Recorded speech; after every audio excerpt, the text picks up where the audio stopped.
Hi Pop-Tarts, welcome to this Q&A, which is a bit different to any kind of Q&A that I've done in the past.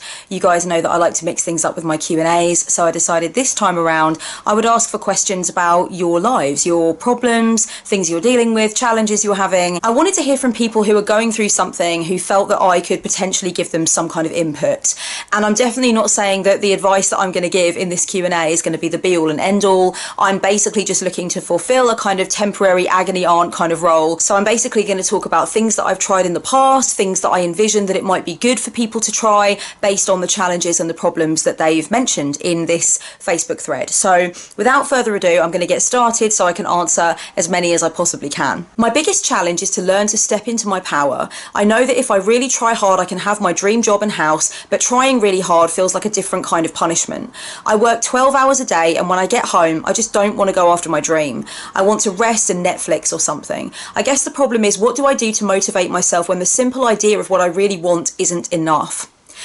First of all, obviously, when somebody works really hard, I think when they get home, they want to vegetate, they want to just sort of collapse into a heap, and they feel super drained, and just as though everything that they had has been given to the work environment and there is no energy left for anything else. Without knowing the specifics of your situation, I can't know how viable it is to actually look at the amount of work hours that you're doing and decide whether or not that amount of work hours is, flexible for you, if you can change anything, if you do need to work less hours, and if that's even possible. So I'm not going to touch on that side of it because I don't know your individual situation. It might be wise to ask yourself exactly how unhelpful and potentially unhealthy it is for you to allow yourself to get locked into a serious Netflix habit when you get home from work. Even though it feels like the only thing that you want to do, it feels like the only thing that you've got the brain capacity to do, I think at the same time you have to be honest with yourself about how much it's holding you back. Netflix can be addictive. If you start watching something, if you start watching a series, you want to go on to the next one and the next one, and Netflix doesn't give you the option to decide. It starts the next episode for you. So if you're already feeling very reluctant, you don't really want to start brainstorming, making notes or researching or whatever it is that you've got to be doing to move towards your dreams, then you're going to allow Netflix to carry you very passively into the next episode and the next episode until it's time for bed. So you have to be honest with yourself about how much it's unhelpful to you to go to Netflix at all in the first place. And this does require a little bit of self-discipline. I know it might sound really patronising and so odd to talk to you about self-discipline when obviously you work 12 hours a day, so clearly you have enough self-discipline for that. But why would you then screw yourself over and sabotage yourself in your spare time by getting locked into Netflix in the evening, knowing that you're not going to be happy with how you spent that time? If you feel like you do need to do something that's quite passive with your brain when you get home from work because you don't have the capacity for much else, might I recommend switching to listening to an audiobook that is related to whatever it is that is your dream career or your dream sort of future. You could do that while you're in the bath, while you're relaxing. You could do that while you're just sort of making your dinner, or you're just doing the odd bit of chores here and there around your home. But it's something that's putting you into a state of mind where you don't even need to be turning the pages of a book or writing any notes, but you are listening to something that is relevant to what you want to achieve. Obviously as well, look into what you are ingesting. What are you eating and how much water are you drinking? It's really important for you to maximize decent diet in order to optimize the amount of energy that you have. Use it well, utilize it properly. I know that for me there's a massive difference between eating crap and the amount of energy I have and eating well and the amount of energy I have, and that is just something that is evident to me, and it will be evident to you as well. Finally, I would recommend writing down in as many different steps as possible, individual steps, what it would take for you to ultimately reach your goal. I think the idea of working on your dream when you get home is a very overwhelming idea because it's quite abstract. The idea of working on your dream is going to conjure up these images of doing all of these different steps and maybe doing them simultaneously and maybe feeling overwhelmed at just the mere thought of doing all of those things. So what you're going to want to do is have a document on your computer or written down somewhere that lists out the individual steps that you need to take to get to the point where you feel that you are connected to your dream is in sight, your dream is actually in your hands and is reflected by your reality. If you know that you can tick off each of those singular baby steps, then each one of them is going to be less overwhelming and is going to seem a lot less impossible than just the abstract idea of working towards my dream, which I feel like seems like God, it feels like being clubbed in the face, that idea of just everything coming at you at once like a freight train, working towards my dream. It sounds very arduous, very laborious, very intimidating, very overwhelming, just that sentence structure. Instead, you've got to think about which individual singular step you are taking for that week or for that weekend or for that month, and you're only focusing on that. As soon as you start focusing on the big long list of things that you've got to do and all the hours that you've got to put in, obviously you're going to feel drained just from thinking about that. So you need to be focused on just one step at a time. My native language is Spanish, but I cannot bring myself to start a blog or YouTube channel in Spanish. I feel like I have so much to give, and English is my adopted language, and in many ways it's pretty much the love of my life, but I guess I'm struggling a bit with legitimacy. Please help. There are so many people that have this exact issue, and I really feel for people that have this issue, the choice between the native tongue, the mother tongue, and English, which is the universal language that connects most people. And I really feel for you on that. I think what a lot of people have decided to do is to principally have their channels in English, but to work on Spanish subtitles, and sometimes to intersplice the English language videos with Spanish language videos. And I think that's something that really allows people to find some sort of sturdy compromise that works for them.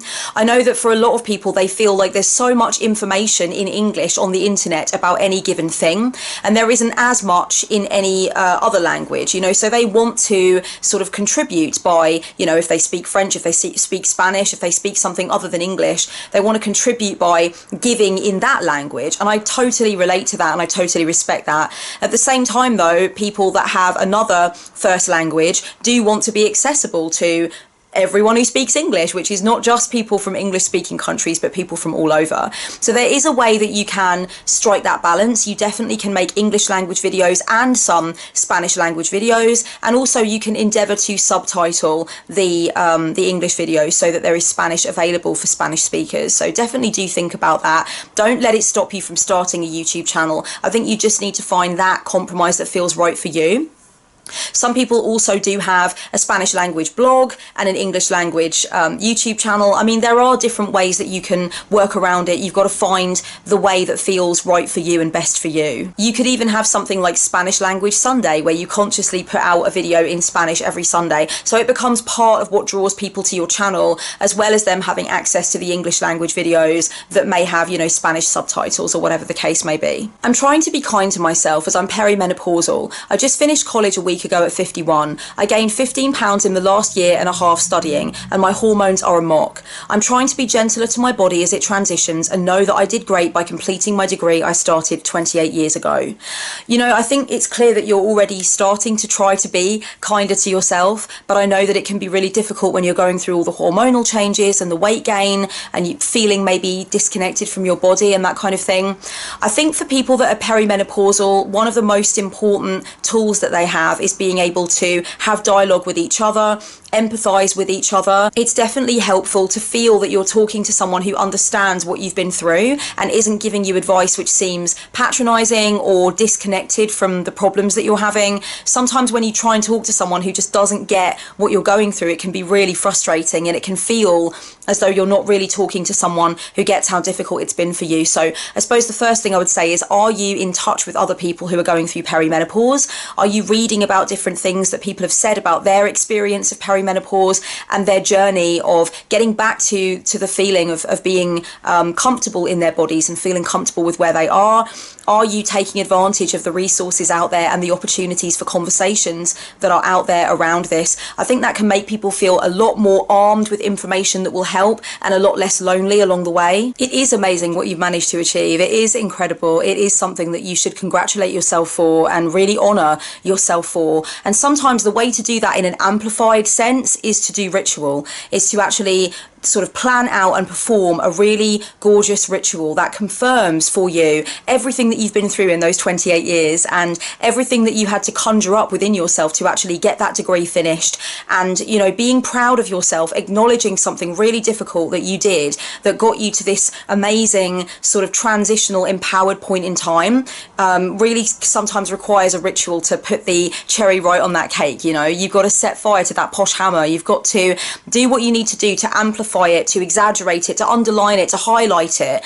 and help yourself to feel like, yeah, that was quite fucking something. And I could have just left that and not done it, especially considering the issues I've been having with my physicality and my sense of my place within myself. But I didn't. I powered the fuck through, and I deserve to be able to really honour that and really acknowledge that. So sometimes ritual is the way to do that in a sense that is really amplified and very, very fizzy and juicy and exciting. So definitely consider the power of ritual as a potential for you in your self-development now, you know, to really honour where you've been, where you are, and where you're going from this point on. I've been single for 5 years. How can I go about inviting love and romance back into my life after such a long break from it? Lots of people who've had an extended break from romance tend to find that they need to own the fact that they want to invite it back in, or they want to be open to it at the very least. And the way to own it, I think, is firstly to confirm it for yourself, you know, so speak it out loud, write it down, perform a ritual to confirm for yourself that you are open to romance again. And I think for a lot of people, it's also about being honest with those around them. So talking to your friends, family, loved ones, colleagues, whatever,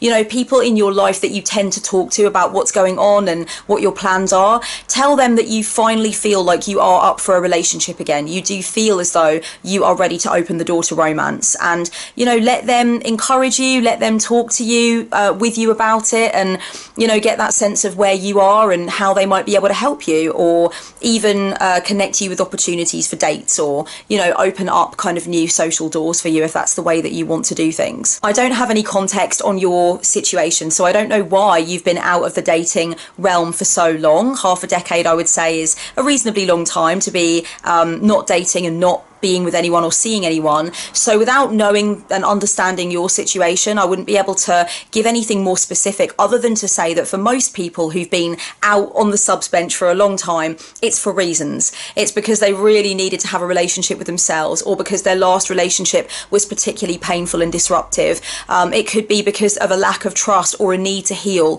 from certain things. And so, you know, finding that you're not able to have perhaps a healthy relationship maybe meant that you spent a long time without one. I'm assuming that it is something within that realm for you, because you do mention that you are ready to invite love and romance back into your life after such a long break, which kind of determines to me that on some conscious level you decided that that break was needed. And I therefore would recommend that you think about what you want a relationship to be before you start actively sort of opening yourself up mentally and energetically to the possibility of one. So what kinds of things do you think actually make a relationship a relationship? What are the red flags for you? What are the limitations? What are the expectations? What is it that you're really looking for? Some of the things that you write down will be sort of very hard, no compromise zones. For instance, some people feel that a romantic relationship for them should only be monogamous. It should only be with someone who shares a relatively similar idea of the future. Some people feel that a certain amount of time and a certain amount of energy and commitment needs to be present in order for it to be a relationship. Other people feel like it's got to be something where both parties are open about it. You're open with your friends and family. You are Facebook official. There's all kinds of different things that would constitute a relationship, a healthy, functioning relationship, depending on who you are as a person. So definitely think about what it constitutes for you. What is it that you are looking for, and what is it that you definitely wouldn't be open to and wouldn't be looking for? Making sure that we have that clear in our own minds before opening ourselves up to what other people's ideas are is important, especially if we've had a history as a people pleaser or as somebody who is willing to go along with what other people want. We want to make sure that we are focusing on what we want and what we feel is appropriate before anybody else has a chance to direct us down an avenue that we actually don't want for ourselves and isn't right for us. A few months ago, I started a pagan and spiritual lifestyle blog where I write a lot about the nature of belief, the psychology of witchcraft, and contemporary spirituality in general. I'm passionate about this, but the problem is lately I've been finding that whenever I engage in my own spiritual practice, I can't stop analysing my thoughts, behaviours and beliefs, or thinking about how I could write about these things on the blog. It's really interfering with having genuine spiritual experiences. As someone who regularly writes and talks about their own spirituality and witchcraft, how do you keep that separate from the actual lived experience of it? It's difficult, I must say. I do find at times, and I have found a lot more in the past, that there have been aspects of self-surveillance in my personal practice as a result of being so open about so much of it online.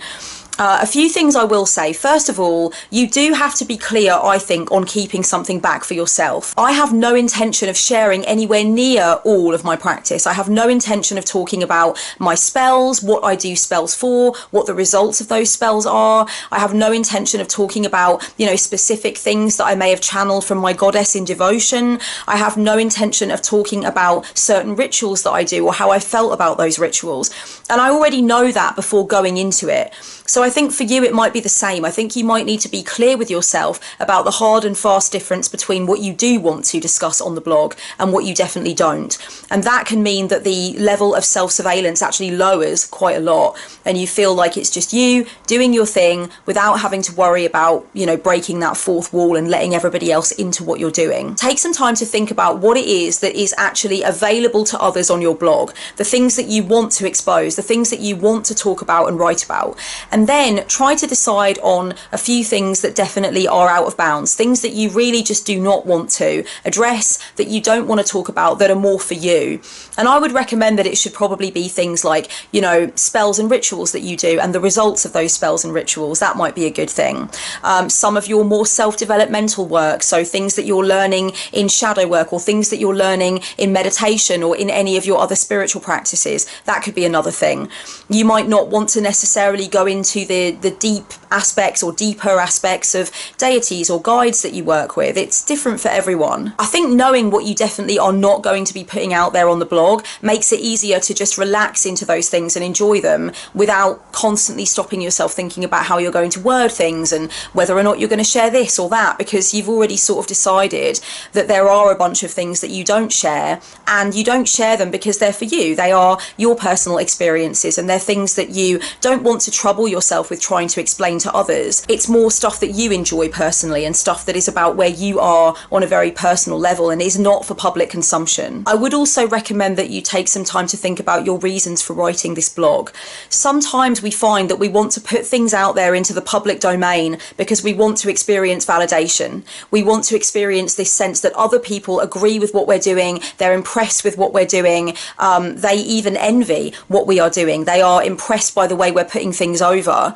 And sometimes that can lead us to cannibalize our entire personal practice so that there's more and more and more material for the egoic payoff that we are after, that we feel we require. If you are looking at your journey with the blog so far and you think to yourself, I am actually kind of seeking validation. I am very fond of the responses that I receive or the feeling that people are reading what I'm writing, and I want their feedback, or I want them to convey on some level that they agree with me or that they've been helped by me, then it might be a good idea for you to kind of have a bit of a break.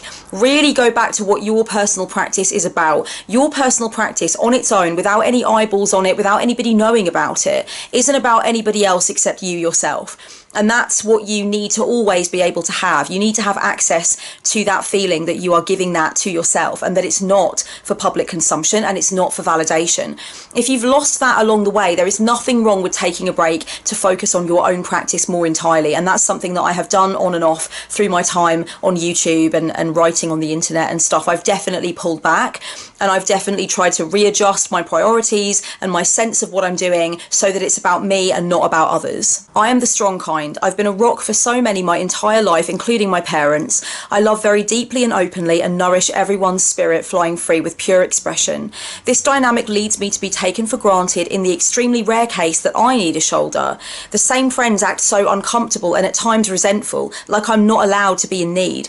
I'm only to be this badass infinitely. I do tell them how it feels, but that always ends the bond. I'm a mirror with two legs and it draws people to me, but it then becomes the very thing they want to smash.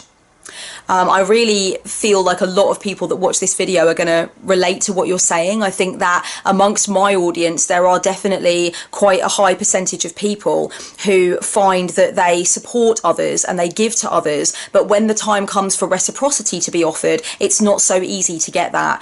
And I do think that it's hard, but it's necessary that we look at how we set up the bonds that we have in our lives so that we are only giving and we can't ever really be helped. You know, I think for a lot of people, they are drawn towards situations where they can put their superpowers on display. You know, if your superpower is to help, is to be of service, is to nourish, is to help people to fly free and you know, thrive, then obviously why wouldn't you want to exhibit that superpower? Why wouldn't you want to offer that to people and see the incredibly positive effects of that superpower in action? The problem is that at the very same time that we are sort of putting our superpower forth into these relationships, making sure that we're using it and making sure other people benefit from it, we are not necessarily making sure that what we would benefit from is even remotely accessible or available in any way.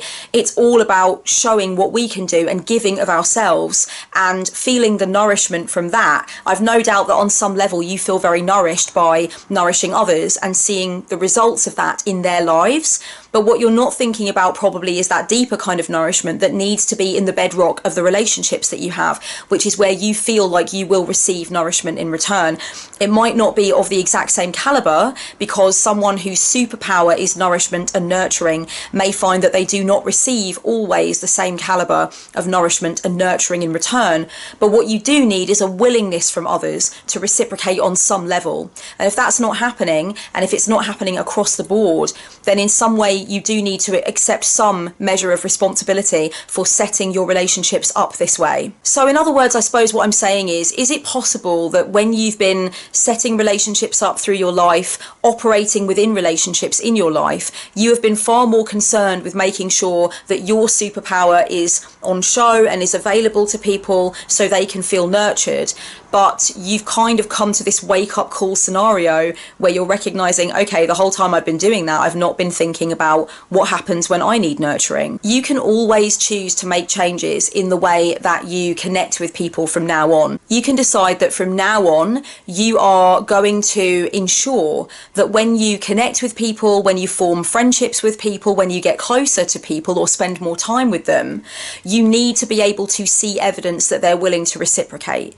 You need to be able to see that they're not just going to talk and talk and talk at you and have you listen, but also when you start talking about your issues, they listen to you and they provide for you in return. You kind of need to decide at this point that that's a deal breaker for you. That's something that you expect to see in your connections. And it doesn't just have to be with new connections. It can be with connections that are already ongoing. Now, you mentioned that with connections that you already have, you have tried to explain that you need reciprocity and it's always ended the bond. And although that is very sad, although that is very painful, sometimes that is what needs to happen, because you need to be able to be honest about what you're not receiving in the relationships in your life. You need to be honest about what your deal breakers really are. There could be something about the way that you are explaining your needs and your concerns which might not be hitting right when you actually say it to the other person. So you might want to take some time to think about how you have explained to these people that you need reciprocity and that you're not receiving it. Sometimes there can be ways of explaining things to different people based on their character, based on the easiest way that they will be able to understand something well. Sometimes people just get very defensive when they feel called out, and it might be that you made some of the people in your life feel as though the spotlight was on them when you said, you know, you're not giving me that reciprocity and I need that. That can be difficult for people and it can make them feel like they've done something wrong, and then they get their backs up. And sometimes it takes a little while for that person to roll around and say, I'm sorry, I was defensive in that situation. I understand that you need reciprocity too. You know, so sometimes people do sort of spring back and they do recognize that they were defensive. But there's nothing wrong with you having deal breakers. There's nothing wrong with you saying the relationships in my life have got to include reciprocity, and relationships that are already in my life need to be changed in some way. I need to reset the precedent. I need to, you know, be able to talk and have them listen to me as well. I need to be able to request support and have that support be available. It is very, very sad to lose connections where you have been honest about what it is that you're not getting and what it is that you really feel you need to see, and the other person has just cut you off. That is very painful. But sometimes when you decide that you are going to approach relationships in a brand new way where you expect reciprocity from now on, that is a deal breaker. That is a bottom line for you. You do need to break a few eggs before that omelette can be made. Sometimes you do need to say goodbye to relationships where you know, it's reciprocity is flatlining. You're giving, and you get nothing in return. Sometimes you do need to say goodbye to relationships like that to make room for the relationships that will come in once you've set this new precedent that you expect to see reciprocity from the outset. So if you lose a connection because that reciprocity is not there, please don't think that means that that connection has been lost to you and there are no others coming. There are other connections in the post, but this time you're going to make sure that you see evidence of that reciprocity. You've got to look for those red flags. And when you meet new people, when you get into new friendships, when you talk to somebody new, or you start spending more time with someone, please test it out in the first few weeks if you can. You know, start talking to them about a little issue that you're having, or a challenge that you're having, something that you'd like some help with, something that you'd like some input on, and see how they approach that. You know, it's just like kind of testing the water. It's not testing them as a human being. It's not manipulating them. It's just seeing, is this relationship going to be nurturing for me too? Is this a relationship where I can put across to the other person that I need that support now, or the spotlight's got to be on me, and is it going to be okay? There are lots of people that test the sediment of a relationship like this before they start to invest more into it, and I don't think there's anything wrong with doing that, especially not when you've been in a pattern before of only giving and finding that there's no reciprocity. Ultimately, you do need to start testing the water before you start to dive right in and give lots and lots of hours and lots of time to a relationship that is not going to be about reciprocity. It's not going to be nurturing for you too. I know I've spent a really long time on answering this question, but I obviously have a lot to say in this area. So another thing I just want to put out there for you and for anyone else who might be listening to this thinking, I need this information, I need this advice. I want to say, focus on what your other superpowers are. From the way that you've written your question to me, you seem very sure that you are, you know, very giving, you are very nurturing. You've said that you are a rock, you are someone that people can lean on, you help to nourish everyone's spirit, to fly free with pure expression. So you obviously know that these are your superpowers. You embrace them, you acknowledge that yes, these are things that I can do. But I wonder if other superpowers of yours are being sorely neglected. I wonder if you are focusing overtly on just that one thing about yourself that you've noticed that people respond to. But actually there's so much room for other superpowers to come through in your life, and maybe it's time for you to give your other abilities and your other powers a little bit more airtime. And I think sometimes that also changes the way people think of you, and they don't just think of you as this rock anymore. They think of you as so much more than that. I run my business alone and I live alone. There is no community of any kind where I live. Literally, I am alone in the middle of nowhere. And for the most part, I prefer it that way, but every now and then it can feel overwhelming. My business is my sole source of support. I feel like I don't have clearly defined borders between my business and myself. I'm just in it all the time. I live where I work and my business is online. You know, I really feel like there's a reason people go off into the middle of nowhere quite a lot of the time, and it's because they feel that they do need that solitude and they need that hermit phase of their life. It seems that for you, you are ready to descend, as I like to put it. I like to think of the hermit as being up in the mountain ranges alone, you know, seeking out the true sense of himself and the true sense of what's what in the world. And then eventually the hermit does need to leave that state of prolonged isolation and come down and start to connect with people. Now, you said that for the most part, you really love where you live, you have no problem with it, you enjoy being in solitude, but it can feel overwhelming at times. And for that, there is a little thing called the internet, and I wonder if you are actually utilizing the internet as much as you could be. You know, there are lots of different groups online where people get together for live chats. People get together to connect with each other at a set time on a set date. And I think for people that do live in a great deal of isolation where there isn't physical community around, that sense that there is something in the calendar that will allow you to talk with other people, chat with other people, get some response from another person can be really valuable. One thing that I'm going to recommend just right off the top of my head is my business group. It's called Heart-Centered Small Business Owners. It's on Facebook. It's free to join. All you need to do is answer a few questions to let me know that the cut of your jib is right for the group that I'm running. And I actually do pretty much monthly live sessions in my business group where we talk about business concerns, and we also talk about how we can balance life and business, which seems like it might be something that you need. So if you fancy joining a group on Facebook where there are regular sessions where we do chat together and we do talk to each other about our issues as business owners, then you can click the link down below, and I will leave it there for you. Heart-centered small business owners. Answer the questions and get yourself accepted into that group.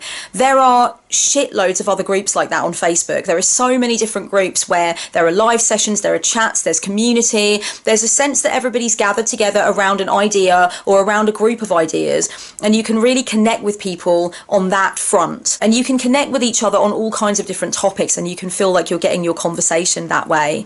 It might also be a good time for you to think about getting your voice out there more online. It might be interesting for you to think about potentially starting a blog, starting a channel, starting a podcast, something like that, where you talk about something to do with yourself, and really put your voice out there. It's different for everyone. For some people, they would really be like, oh, Kelly, I could never do that.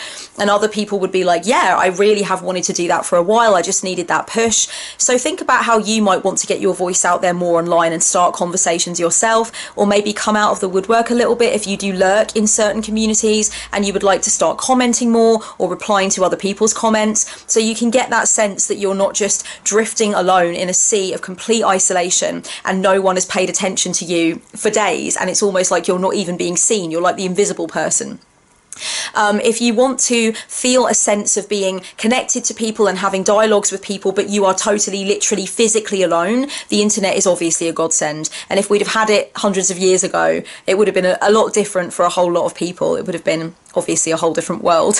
When I think about that, I go off into this, you know, really intense exploration, and I'm like, wow, everything would have been so different for so many people and so many groups of people, and we would have known what was going on here and what was going on here, and we could have banded together and we could have started movements so much earlier, and God, it just goes on and on, those thoughts. I have the issue of keeping a job for a long period of time. After a few months, I always end up getting fed up with something, and it just builds and builds until I finally quit. I want to be my own boss as a writer someday, but I have a hard time seeing it as a possibility while working full time. Advice for any muggle and magical means regarding this would be fantastic. Yeah, you know, I think for some people, it's not necessarily important for them to keep the same job for a long time. It depends whether it really means something to you in terms of your CV, in terms of how it looks to employers, if you've darted around from job to job. I know that for me, I never really felt like it did me a massive disservice to move from one job to another reasonably quickly. I did have some jobs that I was at for a couple of years and some jobs where I was only there 6 months, and for me I found that the way that I explained it to my employer was the most important thing. If I could finesse it so that it felt to my employer as though I left for a good reason, or it was just a temporary contract, or I knew that I wasn't going to be there long term but I always like to be working, so while I was looking for something that really fit the bill in the way that this current job does that I'm interviewing for, I felt like I wanted to be busy, you know, idle hands and all that jazz. So it was really about how I explained it. I never really felt like it was super important for me to keep at the same job for a massive amount of time. And I think it depends what, you know, why you want to do that. And obviously that counts for a lot. If you feel like it really is damaging, it tends to be damaging for employers in your area to see that you've jumped from job to job, then I can understand why you would want to stay doing the same thing for a long time. But the thing is, people change, work environments change, management changes, job roles change, flexibility changes. There's 100 reasons why you might want to go from one job to another that would be acceptable to employers. Now, whether or not you feel like it's kind of making your head spin to move from one job to another is a different thing. If you feel like it's not actually healthy for you, it's not great for you to be moving around from job to job, then I can understand why you want to feel a little bit more settled. And with that, I would always say, have a look at the reasons why you tend to move from one job to another. Do you tend to find that there are specific themes or problems or issues that come up time and time again? It doesn't matter where you're working, it tends to be sort of every single work environment. You tend to get your back up about something or annoyed about something. Sometimes it's helpful to look at what it is that's really bugging us, that's making us feel like we want to go to a different work environment, and accepting that that is something that we might be taking a bit too seriously or a bit too personally. And maybe if we want to remain in one stable work environment for a time, then it's important to put those things to the side and not to focus on them quite as much. No work environment is going to be perfect, and while there are lots of different reasons why it might be imperative that you leave a work environment, there are probably just as many reasons that are not worth leaving over, but maybe you hype them up in your head, and maybe you feel like the grass kind of seems greener on the other side quite a lot of the time, and then you get to the other side and you realise, you know what, I'm actually in a pretty imperfect situation once again, where these things are bugging me once again. Sometimes it is about you just switching switching your perspective up a little bit, recognizing that the things that would normally make you leave a job or consider leaving a job are now no longer things that you're going to place lots and lots of emphasis on. You would far rather just put yourself into a position where you put certain things to the side and you tell yourself that's not a reason to leave a job. It's about getting into a point of view where you put certain things to the side, things that would once have made you leave or be really, really angry or really, really stressed enough to think about leaving, then become things that you put up with. You take a deep breath, you get some perspective on the situation, and you say to yourself, you know what, no job is perfect, and actually if I choose to see this as something that doesn't mean that I have to move from this position, then I can just continue on, and I can acknowledge that it's part of the position that I don't really like, but no position is actually perfect, and this job is as good as any other, so let me just carry on. And for me, I feel like obviously none of the jobs that I was doing were fulfilling me and satisfying me as much as the job that I wanted to do, which I was beavering away at on the side, and I was giving more to it sometimes or less to it sometimes. And I'm imagining that you find yourself in a very similar situation where you are kind of beavering away sometimes and working on things sometimes, and other times you feel like you're too tired or you're too stressed and you don't want to put the commitment in. For me, I feel like one reason to keep one stable job rather than hopping from job to job is so that you can just get home, and instead of focusing on finding a job or worrying about what's going on at your job, you can really just invest yourself into your passion, which in your case is writing. Maybe it's time for you to make the decision that you're going to switch your perspective on the things that would normally make you leave a job. Instead, focus your energy and your intention on spending at least 20 minutes to half an hour writing 3 to 4 times a week when you get home from work.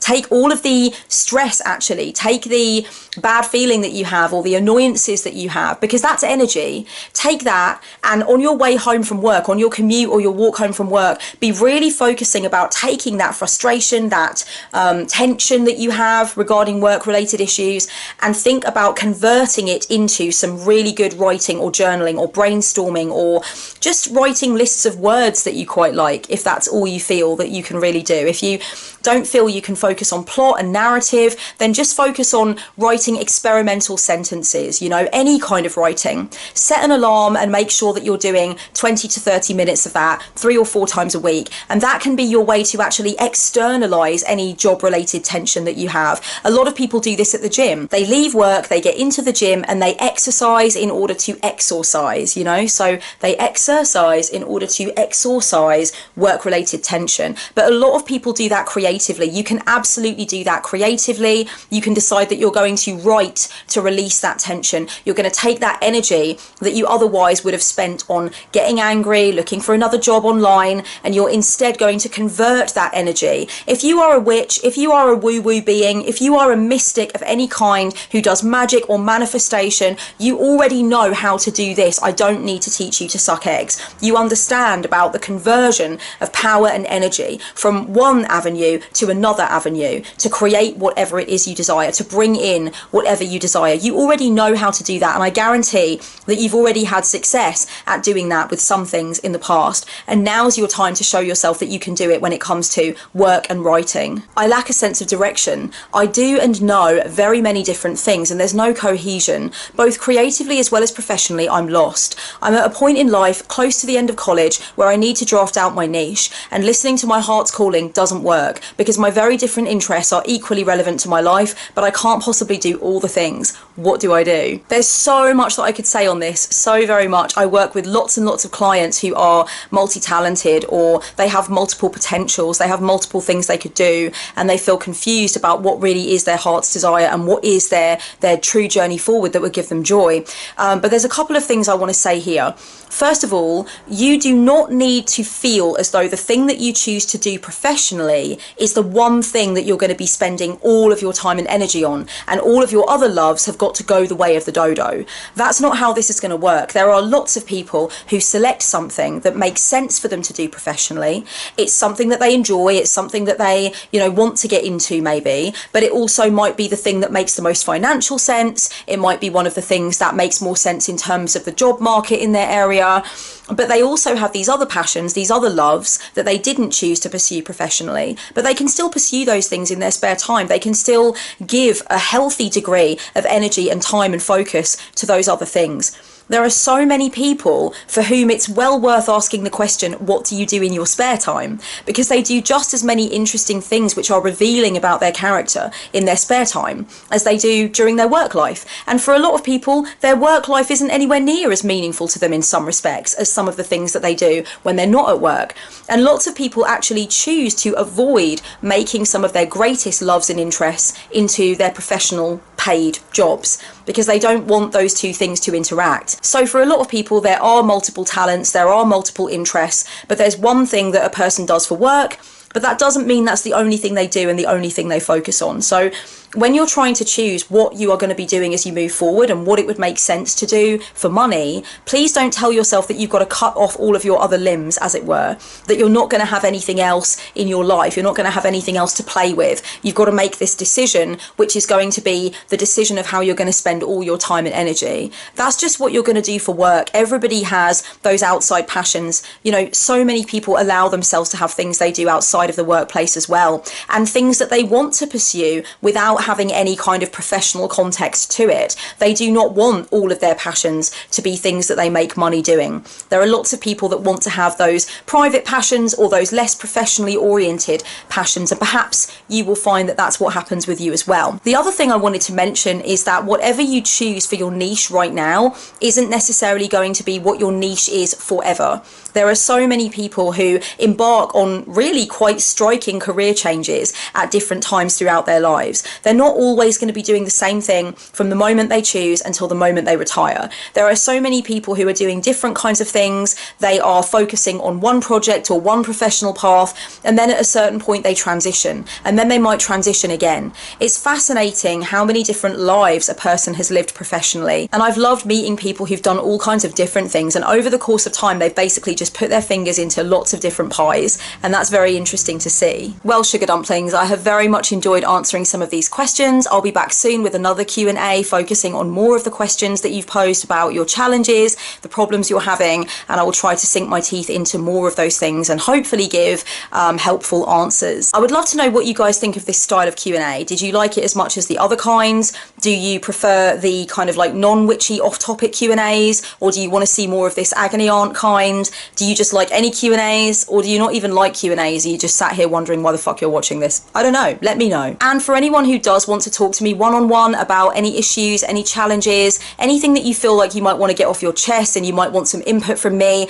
and we can design a strategy together, don't forget that I am a spiritual counsellor in the online realm. I do offer sessions, I do offer mentoring, I do offer readings. So if any of that sounds appealing to you, get down to my online store, I'll leave the link below, and book something and we'll work together. Much love and blessed be.